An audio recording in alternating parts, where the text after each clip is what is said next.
As you can see, this is our Zambian border post. So this is the main way to go to Zimbabwe. So from here, these guys are moving. They are going to Zimbabwe. And I know they had a very, very good time in Zambia and all the way from the other side in Namibia. Wish you all the best where you're going, my brother. Yeah, thank you so much. Thank you so much, my brother. Panapa ndakamira ndo pamugano weZimbabwe neZambia. Se posta ramuri kuona iri rakanzi we are now entering to Zambia. As you can see, guys, anongosati wasvikawo kuno kumapopoma ndo mukana uno wekuita sei utumboona mapopoma. I'm joined by my friend today here. My friend, Zambia. How are you? From Zambia, ne? Yeah, I'm fine, and you, my friend? Fine, fine. How is the situation here? The situation is not okay. Hey, what is the problem? The problem is COVID. You know, we are suffering with Don't COVID. worry, my brother. COVID is all over the world. Yeah, so you are affected by COVID. Yeah, everything it will be okay. Don't worry, my brother. So when are you going to open the borders from this side?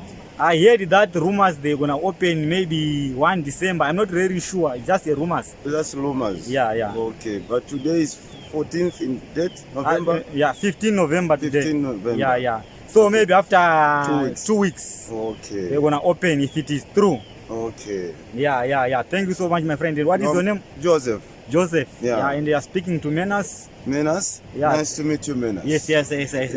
Please support our YouTube channel. Muchida kumaketerwa ingoti bata mavideo edu molaika kana subscribe wakaipa imi wacho wanoita zvigoita manasi chimtina kutenda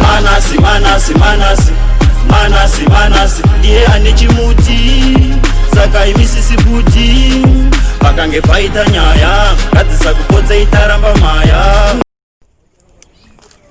Panapa patiri hama ndo panonzi pa Victoria Falls Bridge.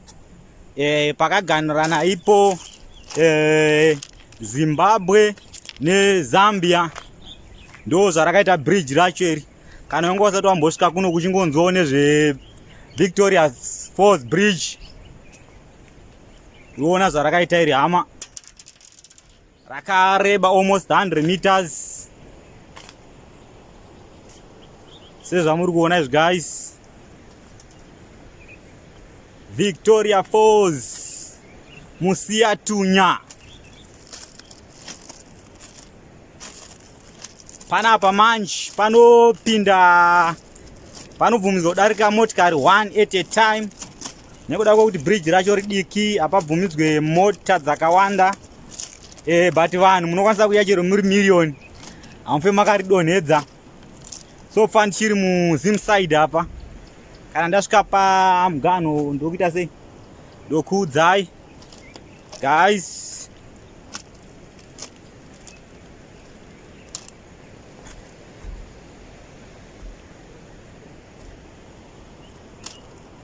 Ndokumapopoma kwacho kwamunongonzwa kunzi mvura inoerera pasina sipo.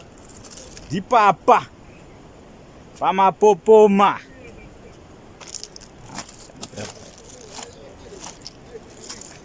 Nasi mapopoma acho anenge asikuita sei anenge asiri kurova zvawo, but sometimes anomboita sei anomborova zvakaipa.